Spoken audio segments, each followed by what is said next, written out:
Bring the sounds down, man.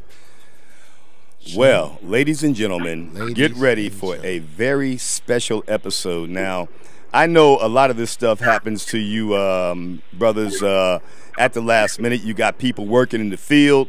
You got folks working in the big house. You got folks working in the White House to get exposure for the new work that you're putting out. But the fact of the matter is, I know this is a last-minute thing, and I wanted to, first of all, welcome you to the show and introduce myself. I'm Richard Karr. I'm joined by my co-host tonight, Ikkor the Wolf, and we want to welcome you very humbly, Chuck D, to our humble airwaves here at LA Talk Live. It's a blessing and an honor to have you on here, Mr. Chuck D, brother. Blessing to have you. I feel good talking to y'all. So, you're going to feel even better, man, once this interview progresses on. First of all, ladies and gentlemen, once again, we've got the one and only world-renowned Chuck D on the phone with us from our humble studios of LA Talk Live right outside of LAX Airport. Loving this, Chuck.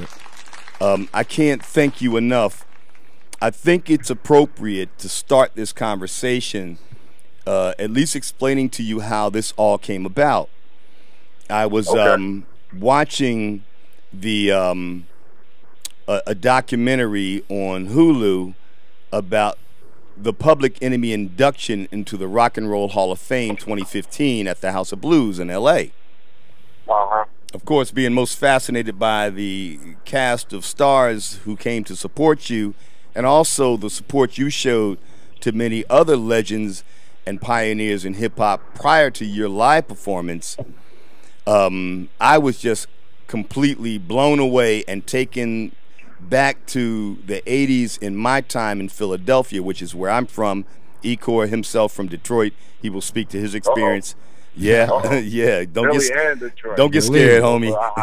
Hot spot. Yeah, we got Philly, Detroit, and New York in the building. Hot spots, they really are. And after watching that documentary on Hulu, I said, wow, man, Public Enemy, man, the things that you made me feel. Now, I'm neither a musician or singer, but I do consider myself an amateur musicologist, and I understand and recognize good music. And even when the Enemy Public hit me in that age of my life, I found myself falling in love with the music. I'll go back to that at a later point in this interview, depending on how much time you have.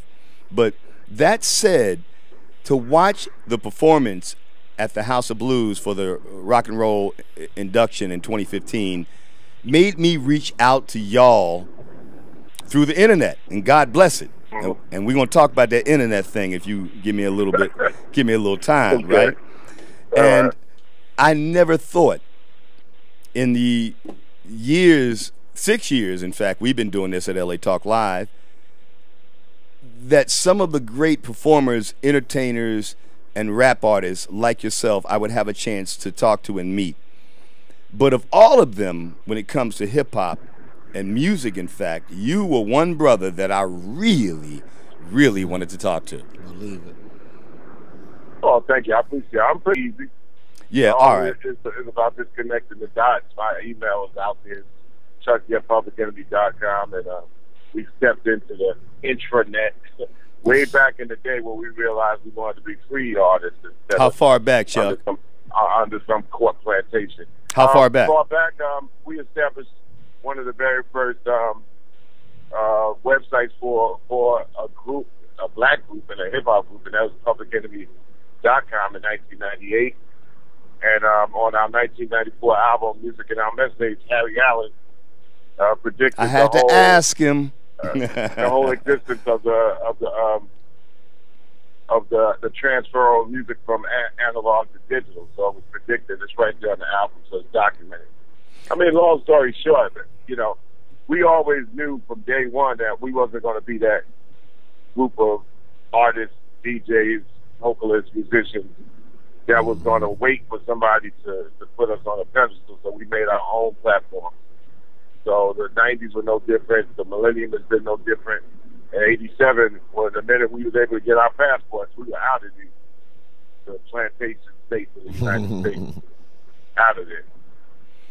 Now, set Chuck, out to know this world. I got to let you know, unlike 50 Cent, I got more than 21 questions. I won't take too much of your time. I don't know man. how much you have. Driving. Okay, cool.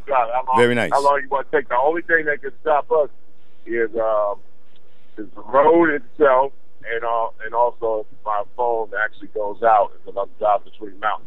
You can't imagine how real that is, what you just said. I want to come back to your radio station. I know what you're doing out there. I've done my research. I'm a little ahead of myself in my discussion with you. How are you, and how is your family? One of the first questions Good. I wanted to ask. Good. Everybody is great, and I'm blessed, you know. I wish for nothing else on the planet other than maintaining That's right. health and mind, body, and spirit. So once you got that, you're blessed with that, then everything else It's gravy. Gravy. All right, so listen. I mean, I don't bug out like, okay, you get letters from the government, right? I don't bug out over that. I got a letter from the what government. Industries do and all that other stuff. All those things are just a matter of processing. That's all. Hey, Chuck, I know you got a radio station. There's lots to talk about that, but we're going to talk about that offline. But right now, we're going straight through. No commercial interruptions. As much as your time I can take with you, we're going to do this because you may not know this, but you're live on the internet, not just through the audio, but through the video. We'll talk about that offline as the next wave of internet media moguls. But in the meantime, you got a new project that's coming out, and I wanted to get to that right up front. Let's talk about that new project. Now, I think it's a new release that you have called Man Plans and God Laughs. Yeah, it's been released for that's a a dope couple title. months now, and it's on our own distribution, digital distribution.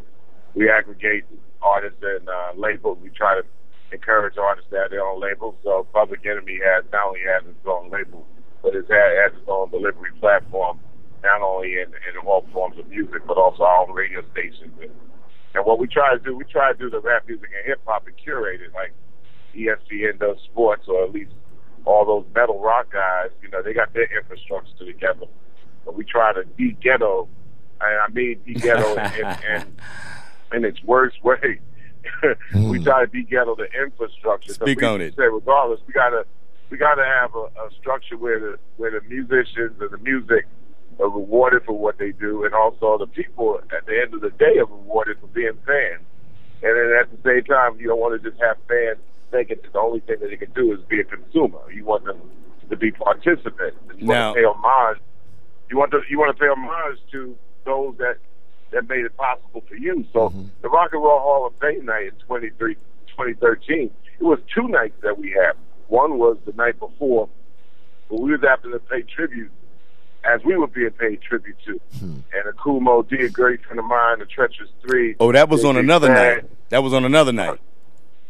Yeah, that was the night before. Oh, wow. So Big Bad, Kumo D, Houdini, those are our heroes. So they all came, DMC, those are our heroes. So they came out. We had a great big celebration. You know, our local homeboy, Eddie Murphy, Charlie Murphy, Russell Simmons, they all came out that night. So we all celebrated Public Enemy going to the Rock and Roll Hall of Fame, the fourth rap situation ever. And then the next night, our hero, Harry